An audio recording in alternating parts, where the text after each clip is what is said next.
Josh? All right, how you doing today? I'm awesome. Looking forward to a new episode of You Don't Know Squatch. So what are we talking today?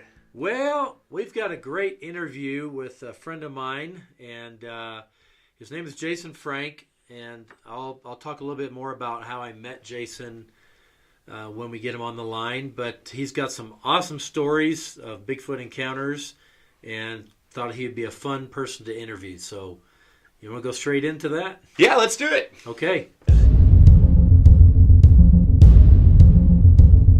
Your call will be answered in the order it was received. Hey, Jason, you there? Yeah, I'm here. Hi, guys. How are you? All right, how are you? Great. Good. Glad to talk to you. Hey, well, thank you for being available this morning to be interviewed. We really appreciate My it. pleasure. I love talking about this stuff. It's amazing. So, how did you guys meet, or how do you guys know each other? Okay, you may remember, differently than me, Jason, but I remember just meeting you at either one of the Bigfoot events that we organized, or, in fact, it had to have been that. Do you remember when we actually met?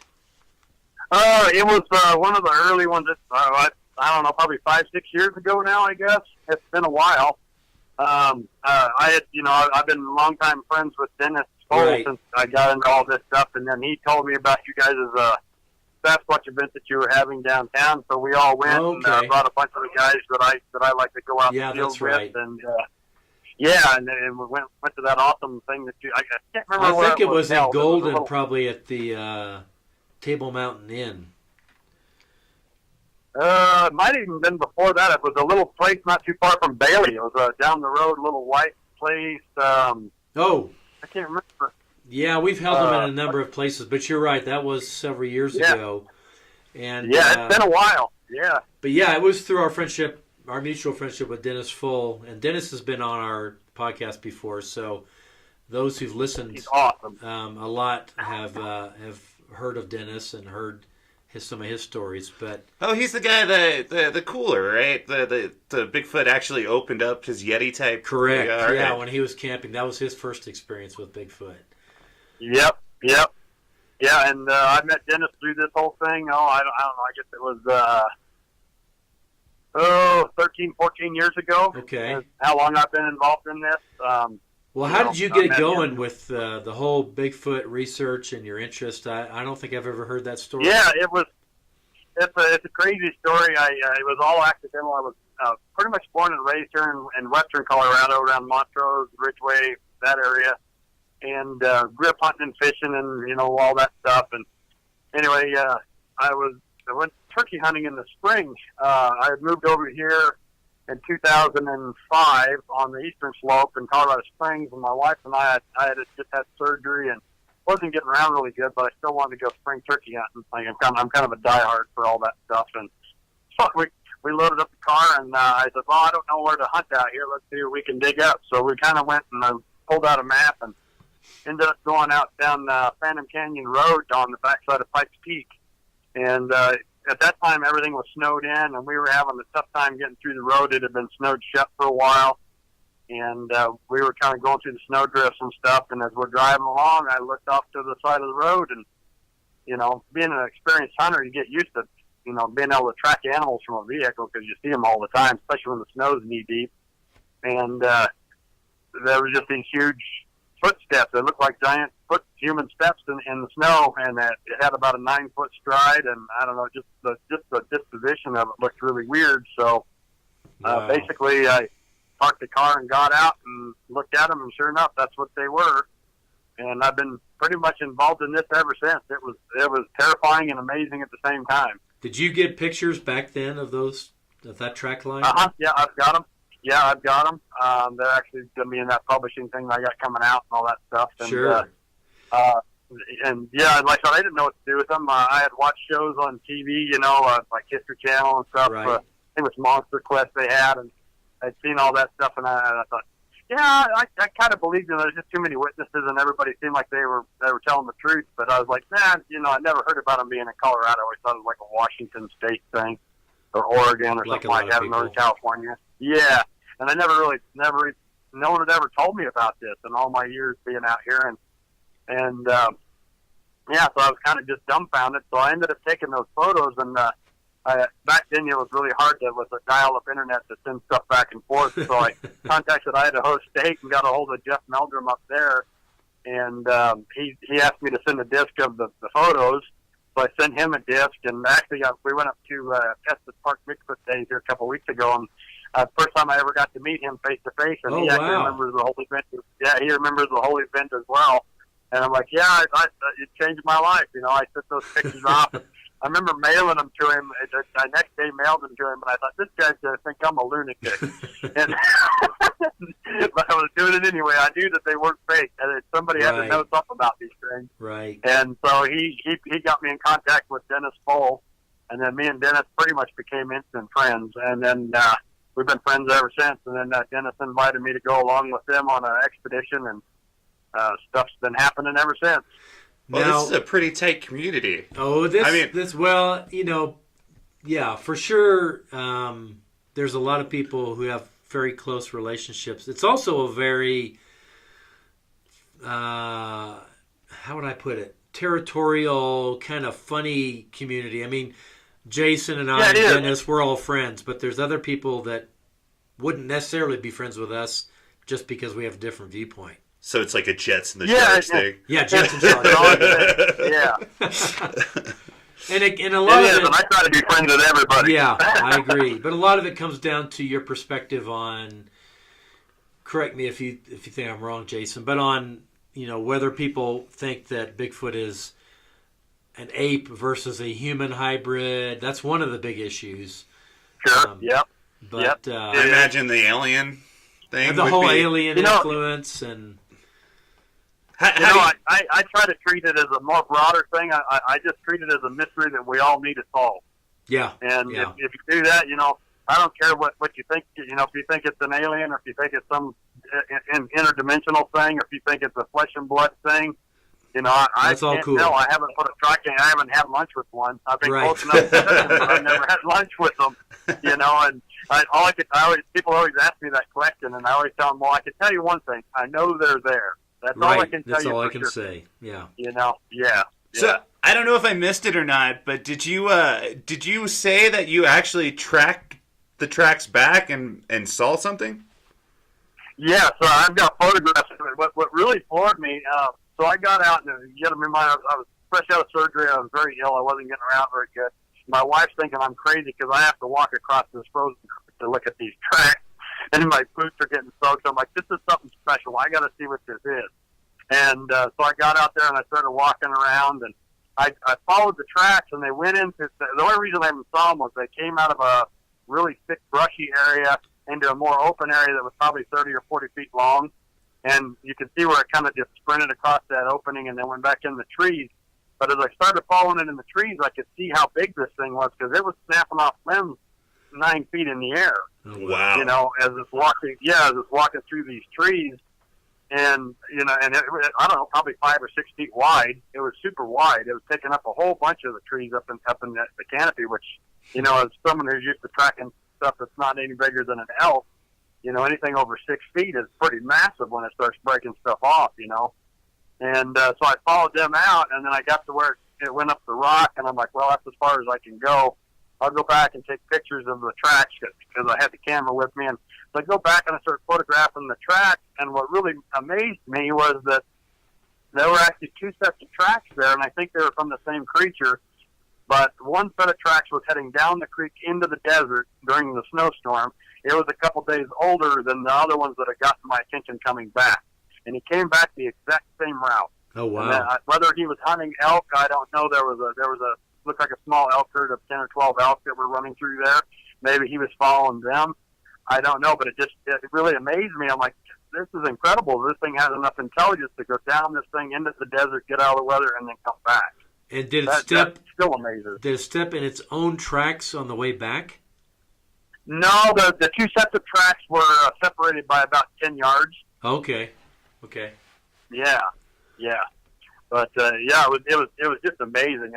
So like I said, I didn't know what to do with that thing. As Jen knows, I do have a book that's coming out, and I wrote about that in my book at length. I mean, what do you do when you find something like that? Your whole world gets flipped upside down. I I was out there expecting to shoot a turkey, not run into a mythical creature. You Well, know? that was the first of some incredible experiences, which we want to ask you about. But tell us briefly about your book that you got coming out. Yeah, I've got this book. I didn't write it originally for publishing. I wrote it for my family. The name of the book is called Harry's True Stories of Sasquatch in the Colorado Rockies, and they're all my stories. But basically, I wrote it. My grandmother passed away a few years ago, and I was very close to her. And you know, I was afraid that something happened to me. No one would know this stuff. And you know, there's other researchers, and there's someday in history, someone's going to need this information from these encounters. You know, and especially when you really have those really close encounters, and you realize you are risking your life. You're like, I need to make this stuff written down so at least we can use it for something, you know. And so I wrote don't talk about us losing our lives when we're doing this. Well, I'm telling you, man, there's been a couple times I'm like, I'm not getting out of here. Yeah, you know? And, but I have never been armed. I have never. In fact, out of all the guys that I run with, I'm like the only one that hasn't even been touched. I've been really close. I mean, I can pick their nose, but I've not been touched. And you know, it's a crazy thing. But anyway, so I wrote that book, and I was going to give it to my family, and then they started reading it, and my friends started reading it. I was like, you really should publish this. I'm like, no one's going to want to read this thing, you know. And, so I ended up sending it off to a couple of publishers, thinking now they're just going to ignore it. And the next thing you know, I had like 3 of them that were really interested in it. And I ended up going with one out of Pittsburgh that's hopefully be on the shelf very soon. I approved all the photographs. I tried to include as much photographs as possible. I'm in the process right now of building a website with it so that I can kind of do updates and stuff for anybody who's following me and the rest of the guys. If we get footage or any, handprints, tracks, or recordings, I'm going to start posting it on that website so people can enjoy it. Just to share it, because I have CDs in my basement, DVDs that I can't even play in any equipment anymore that have recordings on them. And I'm like, you know, it's ridiculous. Well, me and technology, that's one thing that I don't get along with technology at all. So, well, for our listeners, two quick thoughts. One, I'd love to get copies of your book in our store when you get it published. Sure, and absolutely. The other thing is for our listeners who have been to our museum, or even those who haven't, Jason has graciously loaned us some tracks and a tree break and some very interesting things that we're going to add to our museum collection as long as he's willing to leave them in the museum. Yep. So just so you guys know, as Jason's telling these stories, some of the evidence is going to be in the museum. Yeah, and then, you know, and actually one of my favorite stories is tied in with that framed trash bag thing that I gave you, and that's a pretty highly unusual item. And, you know, when that happened, that was an amazing and terrifying night. I've only had 3 really terrifying encounters where I didn't know if I was going to make it out, and why don't you that was one of them. Start there and tell us that story. Okay, yeah. So briefly, my background is I was a registered nurse for a long time. I've got my business in doing a physical therapy thing now. But anyway, I used to work at a large county jail here in the Denver area for quite some time. And, you know, that's a pretty rough place to work. And I did that for about 9 years. And anyway, as a jailhouse nurse there, you know, people started learning that I was going out. By then I had been doing Sasquatch research, I think, about 4 or 5 years, I think. And, you know, the word got out that here's this crazy jail nurse chasing Sasquatch. And, of course, there was a lot of deputies that had a pretty good time with that. Oh, I bet. And they're a really good bunch of guys. A lot of them still run with me, even though I don't even work at the jail anymore. But anyway, eventually this one guy, he was kind of teasing me. He was a good guy. I never had a problem with him, but he would not just tease me nonstop. And finally I said, you know, if you promise not to ever hurt one, I'll take you out to see one. And he's like, camping with you for a week would be fun. I'll go with you. I'm like, don't make a mistake. This is not camping. You know? And we headed out. And in fact, you'll probably never camp. He'll never camp the same way again. No, and it had a profound change of his life. It really did. And as an ironic twist, the area where I ended up taking him, which is my favorite place, which I call Camp Dredinga in my book, That's another story. That is a word that one of them yelled at me and my dog. I've heard it a couple times up there. I think it's a word for dogs. I think that's what they say when they see a dog. That's what it means. Yep, Dradinga. So so now we've established that Bigfoot hates dogs so much that they actually have a name for it. Yeah, I think that's their name for dogs in general. In general, yeah, we've talked about how they don't like dogs in general. Yeah, well, and I think the thing with dogs, like I used to take my 2 dogs with me all the time who are now deceased. I had to put them down after Christmas. I've got a new one that I'm going to train up.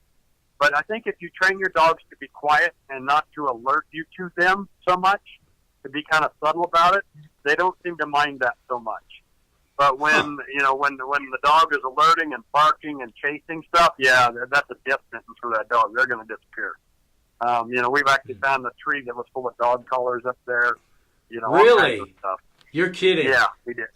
Did you get a picture of that one? Yeah. I'm sorry. Did you get a picture of that? No, that was found probably 7 or 8 years ago. I don't have a picture of that, but I'm sure, like I said, you probably have no trouble if you kept walking around. You might find some more. Just dog collars hanging on the tree, or?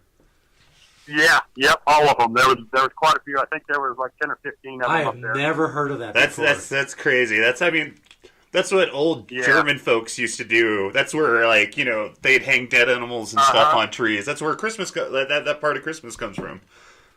And the weird thing is, and maybe they're releasing them. I kind of think they're killing them because we've got recordings. Me and a bunch of other researchers, Stan Courtney was one of them. We got recordings of them mocking the sheepdogs because they run sheep up there in that research area every summer. And the sheep herders actually shot at them up there.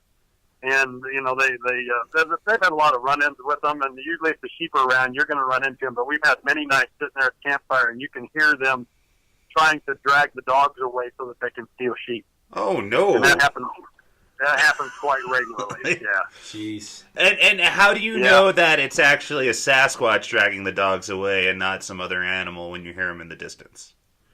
Well, I think the biggest thing is, like, when you hear the recordings of them, it sounds like a gorilla that's haunting the dog. And so that's, whether they're, I wouldn't put it past them. But, I mean, that's another story. My neighbor, we had an incident with his dog up there. The dog didn't get hurt, but I'll go ahead and tell you the story of the trash bag, and then I'll tell you the dog story. Right. That involves the cereal box and a whole bunch of other stuff, because we had a really cool encounter with that. But anyway, so I take this guy out there, and a long story short, we were up there for, I think it was about a week, and we ended up, I put him on the side of this mountain because I didn't want him saying that that we had hoaxers or anything, so I tried to pick the most remote campsite in this whole area, which is basically on the side of a cliff. And we were up there nonstop for weeks because you can't leave your camp unattended because they're curious and they want to come in, and they'll come in day or night, play with your stuff. And so he was getting kind of anxious and wanted to go fishing and do anything but stay up there anymore because we were into this cul-de-sac. You couldn't go anywhere. It was just a cliff all the way around you. And basically the short story of it was the last night it finally started raining, which is a big cue for them because whenever it rains, I have all my really close encounters. They get incredibly bold in the rain. They can move around without being hurt as much. They can, and it happened to me, I don't know, probably over a couple hundred times where I'll just wake up and they'll be standing over the tent breathing, You don't hear them come up or nothing. They're just there. And that's pretty much what happened this night. I woke up and I could hear it. I had a metal trailer that I pulled with my Rokon motorcycle behind my tent. And I woke up and I could hear these fingers drumming on the metal of the trailer right behind our head. And I heard it a couple times, and then I waked the other guy up. And at first he didn't hear anything, and he kind of woke up kind of loud and was like, "What?" And I was trying to get him to be quiet. And it was pouring down rain at this time. And I still hear the trailer moving, and then all of a sudden we hear this thing take this huge, deep breath. And for anyone who hasn't had a close encounter with these things, they breathe the most bizarre way of breathing. I always tell people it's like Darth Vader with asthma is what it sounds like. It's a really and they breathe and they wheeze on the inhale and the exhale. They're just loud breathers, basically. Yeah, it's just a really odd thing. And as soon as he heard that thing breathe, the next thing you know, he's reaching for his gun, and I'm trying to calm him down. And I'm like, no, this is okay. This is what we do. And I could tell he was terrified, which is understandable. And we finally got everything calmed down, and we just laid there and listened to this thing for good, I don't know, 10, 15 minutes. And it just kept doing that. And then it occasionally kind of, touched the top of the tent, and it messed with the trailer, and everything was fine. They do that to me all the time, and I really don't have an issue with it anymore. The first 8 or 9 times it was very, very disturbing, but now it doesn't do much for me. It's just fun to listen to. But after the 15 minutes, there was a baby in the bushes that started crying and walking towards the tent. And that really scared me because I didn't know what this thing was going to do. Was it still raining? Mama bear. Yes, pouring down, lightning going down. I mean, it was gushing down. There were boulders coming off the cliff. I mean, it was like straight out of a horror film. It really was. And it was like everything was going on at once. And we're just kind of hunkered down there trying not to get squished by this thing. And the baby walks up and it's crying, and it sounds like a toddler mixed with a bobcat. It was had a very cat-like quality to it, but it still sounded like a little kid. And it was about 2 feet tall, and it cried like 4 or 5 times, and it got right outside the tent, standing right next to our flooded out fire ring, and just stood there sniveling and crying. And then the parent did one of the most human kind of responses that I've ever heard, and it sounded just like an annoyed parent. It just kind of went like a real annoyed sigh, and then what it a walked pain along my the side kid of, is being. Yeah, it's like I told you to stay in the bushes, and the whole time this thing's going on, and it walked right by my friend's head, walked right outside the tent, and it was heavy. You could hear it popping the gravel and walking. And it walked over there and picked up the kid, and then so the kid was at like 2 foot level, and then he went up to about 8 or 9 foot level, just crying, and then walked off into the bushes. And I'm sure that there were more because that group usually there's a whole bunch of them when they come in. It's usually at least 5 up to 20 or 30 at a time, and it was so this guy's he's very excited, and I'm trying to calm him down, and then he's like, "What do we do?" And I said, "I'm going back to sleep." And he's like, "Well, those things out there?" His whole world had just flipped, and he so he was convinced. It well, but it was hard on him. He was convinced. But I'm sorry. He was convinced then. Oh yeah, big time. There was no faking what had just happened there. And like I said, I think that was probably one of the most terrifying moments of his life, I imagine. And like I said, I'm sure just knowing those things as well as I do out there that wasn't the only one out there. He was sitting there and talking to me in the tent, but I bet you there was a whole bunch more of them out there listening to us talk to each other. And then so when we get up the next morning, finally when the sun is up, I told him don't go out until about an hour after daylight, because they'll come around, and I had one walk around my tent out there at 7:30 in the morning a couple of years ago. And anyway, we get up there, and he finally gets out of the tent and starts to collect himself, and I talking to him and trying to, talk him through it, because it kind of gives you a lobotomy when you realize that they really are out there. It's something overwhelming. And so anyway, we decided it was time for us to leave, start packing up the tents and everything, and I went over to my kitchen area, which I had set away from the campsite on purpose, and I had left some items out, hoping that they would play with it, and I had a game camera there on the table that was actually aimed at the tent. So when I walked up to the table, the game camera was laying down on its face. And so I told him, I said, "We got something going on over here. Let's check this out." So I pulled the SD card out, put it in my little camera reader thing, and it turned out I had 3 blurry photographs of big black fingers in front of the camera, making it flash. And then he laid the camera down. And then, I didn't intend to write a book or anything, and I'm like, no one's going to believe that those are fingers. It's just too blurry because it's right in front of the lens. So I didn't really save those. But anyway, as he was cutting down the trash bag that we had hanging near the tent, he goes, "Oh, my God, you got to see this." And so I walk over there, and sure enough, there's that giant finger that's now in your museum. That finger poke through that trash bag was right behind the tent. And that finger, Jim will tell you, that is a big finger. It's like 3 of my fingers. And it's got a claw on the end of it. And how high had you hung your garbage bag that night? It was maybe 4 or 5 feet off the ground. Okay. Maybe. It was duct taped to the tree. Okay. But yeah. So I cut that out and ended up framing that. But when you pull it out of the frame, you can actually see the curvature of the front of his finger. I mean, it gives you a full indentation. You can see the lines in the back of his knuckle because it's a heavy-duty contractor bag. Yeah. So he had to push it pretty hard to put his finger through it. But, yeah, it left a great so finger mark. That's how it ended up in your museum, Jim. So do you use some sort of bait or something like that? I mean, like, it sounds like these creatures are so used to you that they're okay with bringing their kids around. Yeah, I go out there a lot. To be honest with you, there were several years there where I was bringing them peanut butter and feeding them quite a bit. I kind of stopped doing that because, like everybody else says, it gets out of hand. Yeah. And, of course, that was before anyone told me that was a bad idea. Yeah. And it does. And what happens, and it's just what I think happens, because I've heard them take the peanut butter, and then I'll hear them up in the trees fighting over it. And then so what they do is because you don't bring enough peanut butter for everybody, they blame you. And I think that's what it comes down to. Especially if you stop bringing food when you have been bringing food. Exactly. And I kind of weaned them off that, and I still bring them stuff on occasion, but mainly it's just trinkets and stuff. And they do their own thing, but I have had them come right into camp and help themselves. They don't have an issue with that. And that goes back to the issue with my neighbor's dog. We went up there, and this again was trying to think. It's probably 7 or 8 years ago, I guess. We went up there, and so we had some activity, and I don't know if this has happened to you, Jim, when you go out there, but when you're sitting around the campfire and you can hear them talking in the trees.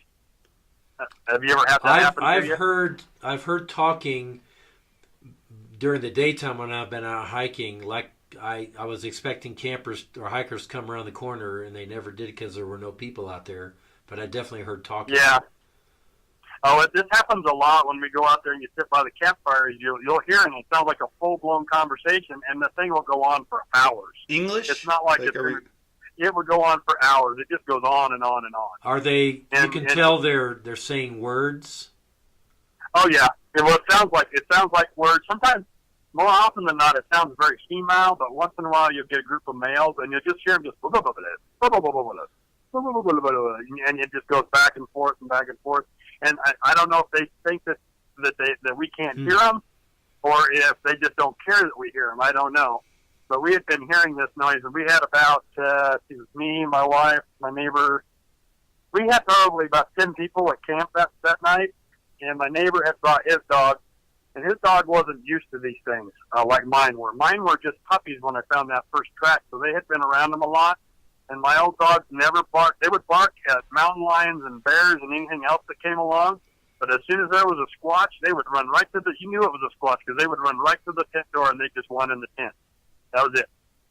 They wouldn't bark. They wouldn't do nothing. Even if you hadn't heard anything, they maybe just smelled it, or I think they probably smelled them a lot, And then I can't tell you how many times I would wake up and hear the squatches walking around the tent, and I'd look at my dogs, and they just have their ears down and be looking at me like, "Are you getting this, Dad? Are you getting this?"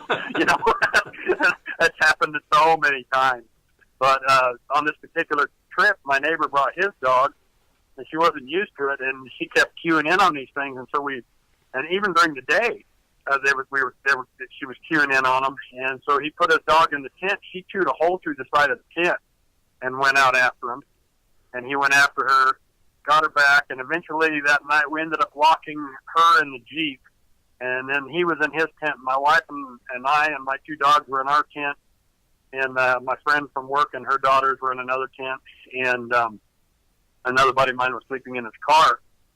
And so we're sitting there, and my neighbor, Matt, he's in my book, this whole incident. Basically, he'd eaten a box of cereal that night. We didn't know. I tried to, this is one of those things that, again, you're kind of trying to gauge, the gamble versus risk versus reward kind of thing.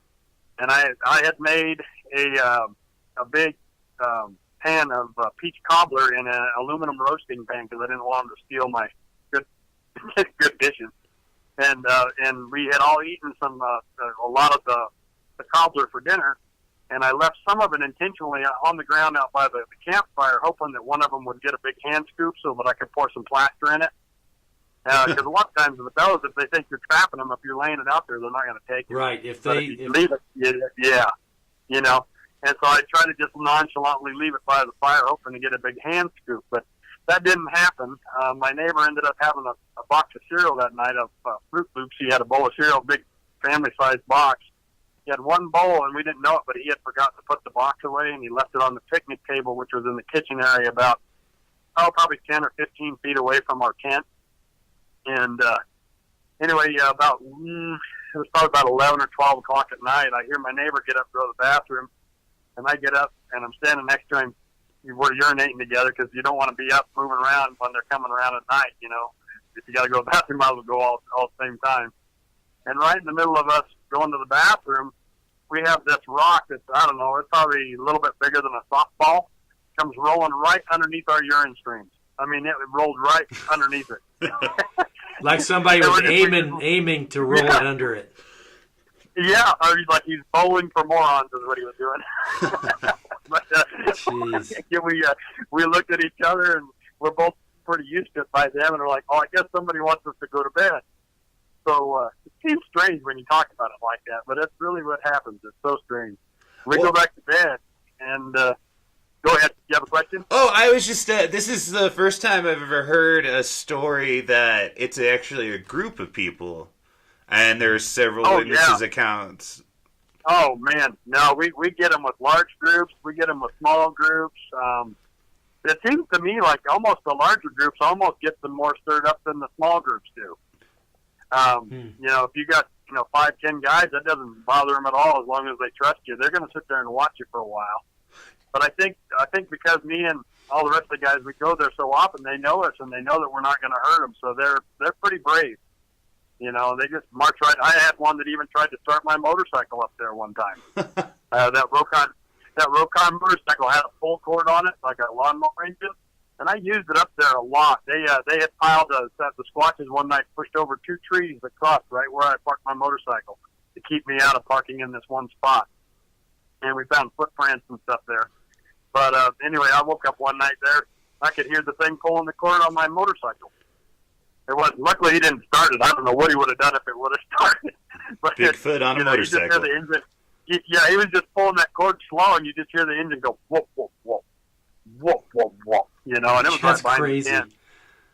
Yeah, I mean they're smart. But anyway, so this thing, it rolls this rock past this, and I go back to bed, and it's probably 1:30, 2 o'clock in the morning. It was only maybe 30 minutes after I'd gone back to bed, and my wife elbows me in the side. And she goes, something's eating in the kitchen. And I'm listening, and sure enough, I could hear the plastic rustling, and I could hear this thing chewing. You could hear the crunching noise. And the first thing she said was, I think he's eating potato chips. I hope he's not taking my chip clip, because that's another thing we've lost. They'll steal those stupid potato chip clips. Yeah. they glom onto them. If they see one laying out, or if it's even on a bag, they'll steal the clip and run off and go play with it. But so she was worried about losing her chip clip, and which I thought was really weird. I'm like, here's this thing 15 feet away eating, and that's what you're worried about? It's pretty weird. But so we're just she ends up going back to sleep, which still amazes me. And I'm laying there in the tent. I listened to this thing chew for, I don't know, probably 5 or 10 minutes. And you'd hear the flat. And it was funny. Unfortunately, I don't have a recorder. I didn't record this one, but you would hear him like shake the box. And you hear the crunching, and then you hear the plastic on the bag move, and then you'd hear him go, crunch, crunch, and he was loving those Fruit Loops, man. Oh man, he was going to town. It was really funny, and it was just so strange to listen to, but he was having a really good time with it, and then all of a sudden it just stopped, and I didn't hear anymore.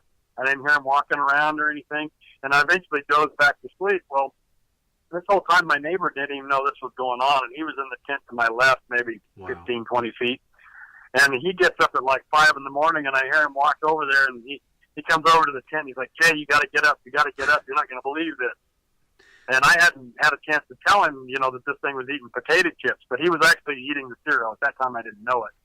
But so I get out of the tent, and the box of cereal that he had left out was at the opposite end of the picnic table, standing upright, open, with greasy handprints on it, and all of it was eaten except for about an inch of it at the bottom, which happens all the time too. They always leave some for you. I don't know how that is.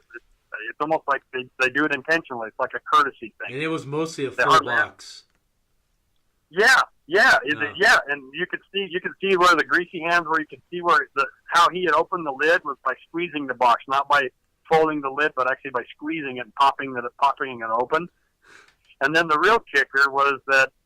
So then I had a buddy of mine that was sleeping in a Subaru over in the corner because he was too nervous to sleep in a tent there. And my buddy Matt goes, "Go look over at Brian's car. You're not going to believe that either." So we walked over there, and Brian's still sleeping in the driver's seat with the seat folded down. And in the rear right window is 2 muddy handprints and a nose print on the back rear window. And I have pictures of that. You can see the hair in the palm of the hand. You can see the mud on the fingers. You can also see where it took its greasy fingers and rubbed it on the back window. And the whole time, Brian was asleep in the car, and he hears us talking, and he turns around and sees those handprints on his window. I think that was quite a big surprise to him. And then Brian's deceased now, unfortunately, but I talked to him about this many times, and he said, during that night, I was sitting there sleeping, and I woke myself up snoring, and I thought, geez, Brian, you're snoring awful loud. And after thinking about it, he thinks that thing was standing outside impersonating his snoring, which we have recorded them doing that dozens of times. That's like one of their favorite games. They do that all the time. Huh. Well, I'm sure Fruit Loops are hard to come by out in the woods, so that was a real treat for that Sasquatch. I bet he had a sugar rush like That's why he was before. Like, this is so good. Yeah, it was an amazing encounter, and I'm trying to think that might have actually been the same time when we got the name Dradinga, because it was at that same spot. But I took my dogs for a walk, and I took them to the creek behind the tent there, and it was about 7:30 in the morning, and everybody else was still asleep, and I was walking my dogs there by the creek, and this thing was hiding in the trees, and it yelled Dradinga and took off running, and it was loud enough that it woke up everybody in the camp. Wow. So, and I've heard them say that before, a couple times since then. So, it's an amazing thing, to talk to people about this, and then to take people out there and have it actually happen to them. That's my favorite. He said, like my dad, he finally got on board with the whole thing and had an encounter at that same campsite 2 years ago on Father's Day that was really incredible.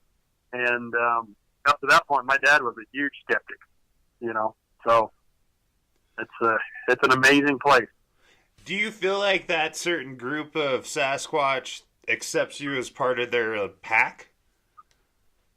I wonder about that. I kind of think so. Maybe just because we're out there so much. I have one that I got a really good look at it last May. We were up there on our early camping trip, and me and my buddy Ron got to see one.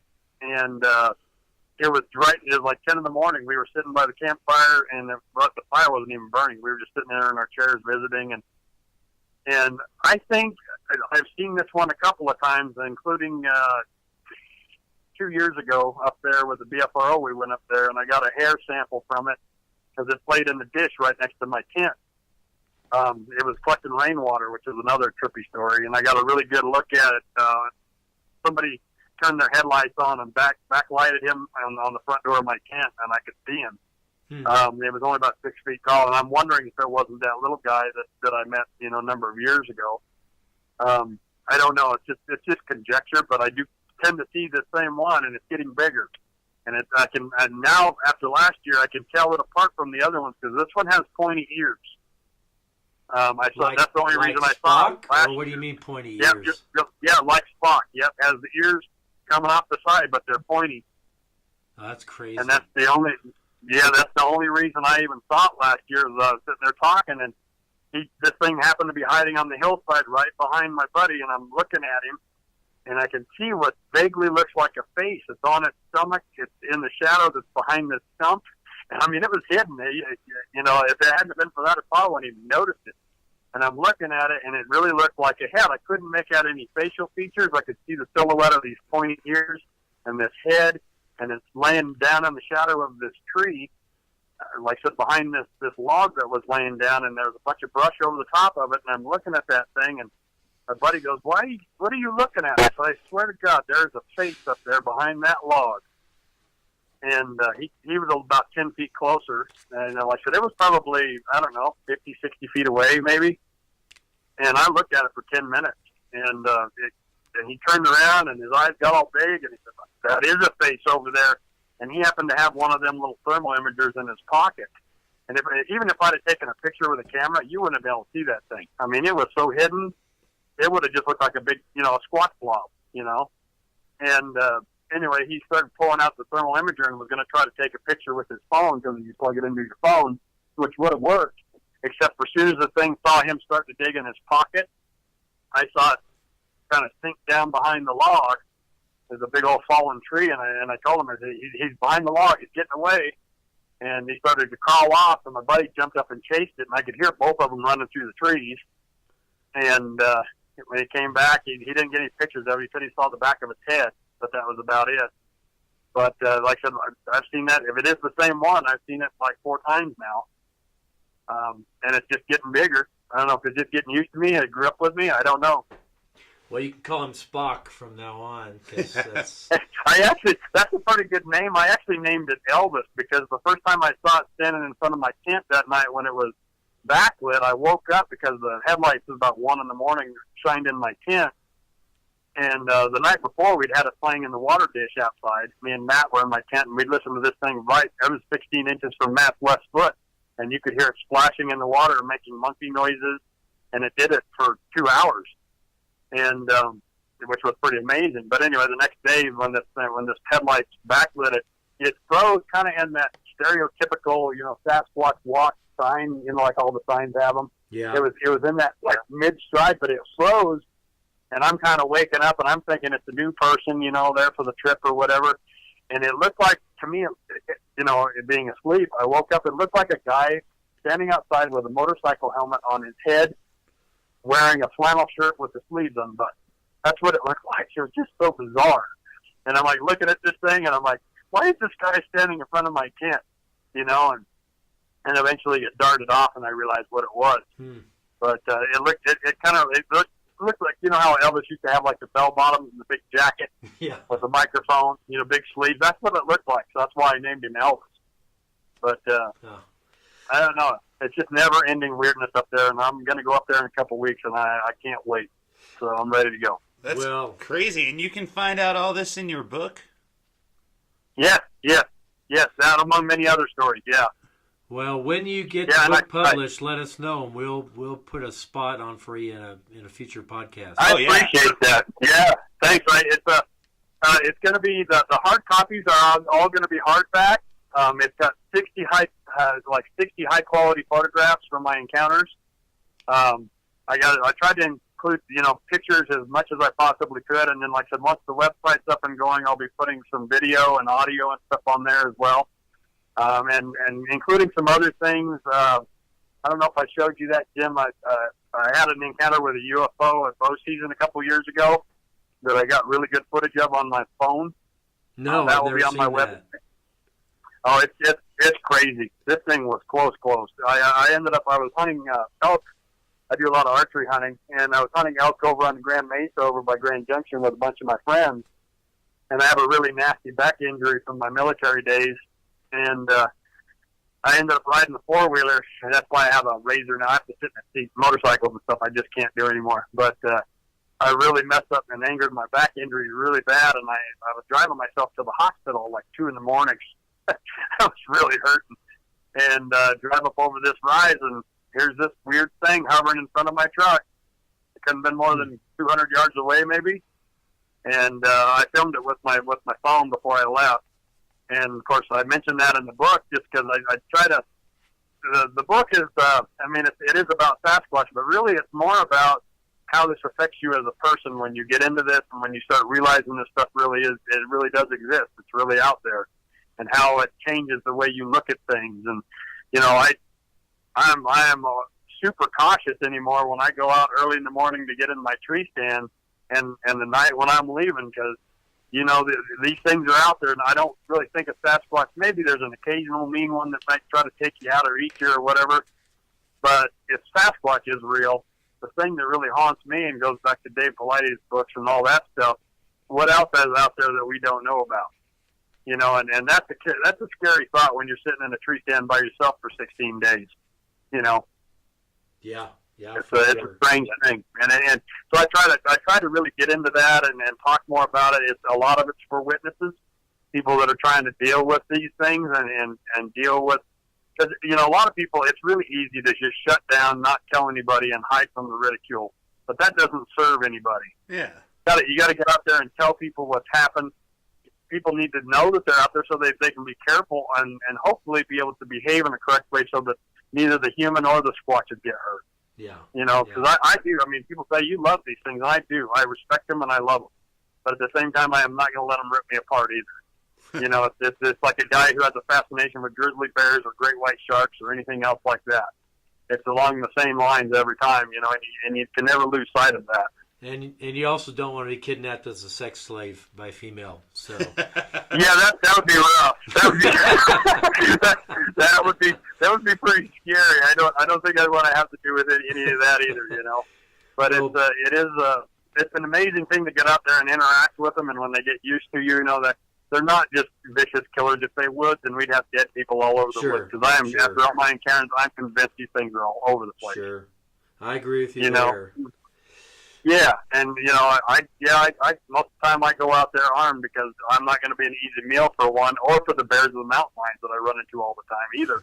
Sure. But like I said, I've been doing this 14 years and my gun's left the holster 3 times. That's it, and then never fired.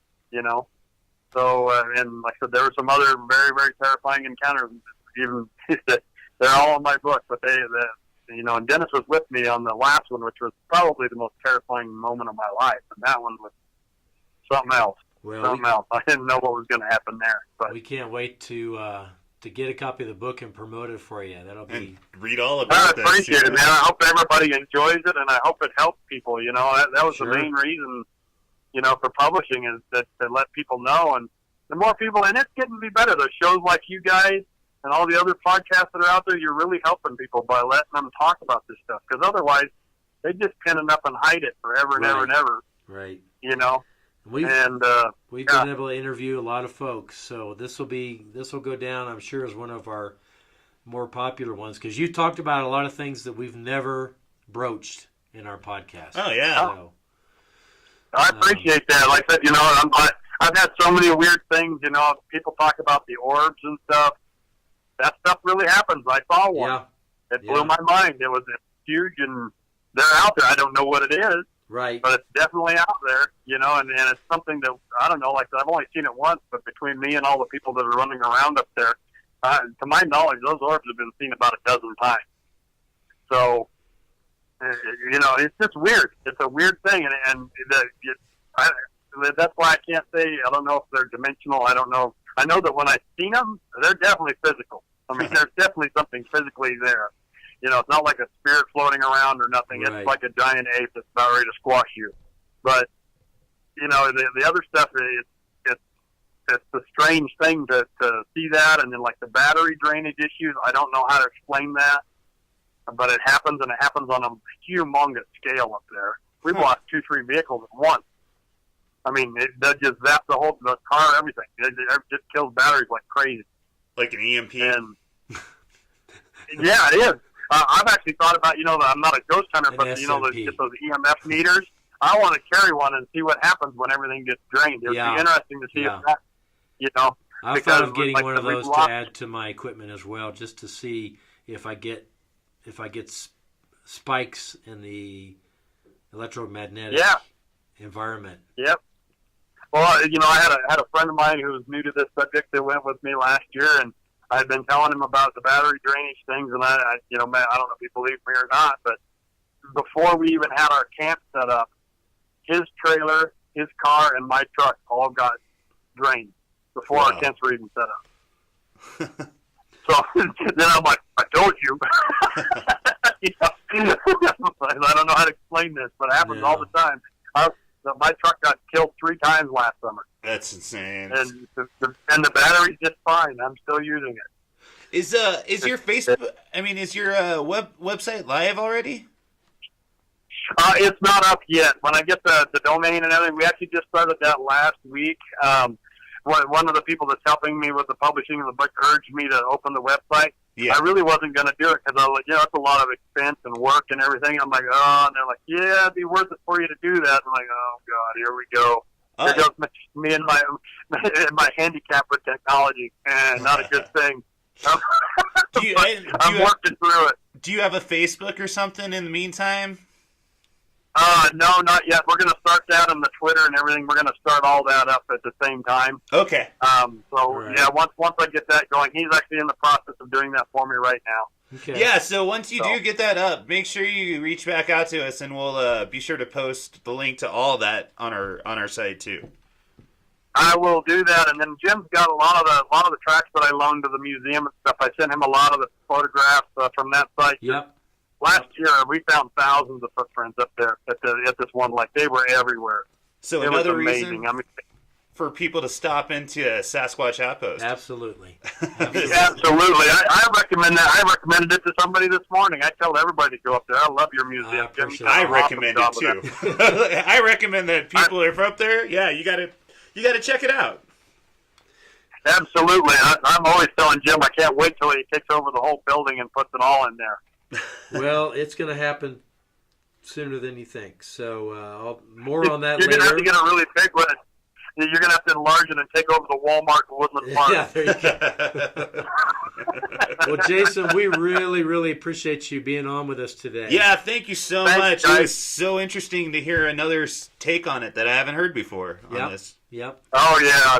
It's awesome. I love it, and I encourage everybody to look into it. And if you see something, say something. Yeah, you know, and even if you got to say it quietly, tell one of us. We'll figure it out Absolutely. for you. Absolutely. Thanks, guys. Thank you. Thank you. We'll be in touch. Have a great day. You too. Bye-bye. Bye-bye. Well, that was super interesting, and I really appreciate Jason Franks coming on. Yeah, so my local resident skeptic, what do those stories tell you? You know, I'm really, my only red flag is that a wild animal would bring their younglings around. Sure. And I'm sorry, I said Franks. It's actually Jason Franks. Sorry. Right now. But yeah, that's the only thing it's really weird how comfortable that group of Sasquatch is with this particular person. Apparently. There's more stories. I wish we had time. You'll have to read them in his book, but crazy, crazy stories that were witnessed and experienced by more than just Jason each time. So, great. Well, I guess that wraps it up pretty much. Yeah, I'd say on this one, not enough to sway me as to being a true believer, but it will sway me enough to buy Jason's book. There you go. Find it out. There you go. Guys, so yeah, that is it for us today. Please reach out to us on Instagram, Facebook. We got our own website with it. We're actually on YouTube now with little animated videos of sorts. So yep. Be sure to check us out there. We'd love to hear your questions. We would. And I know Jim would love to have you come into the Sasquatch Outpost. Sure. And as always, don't forget, you don't know Squatch.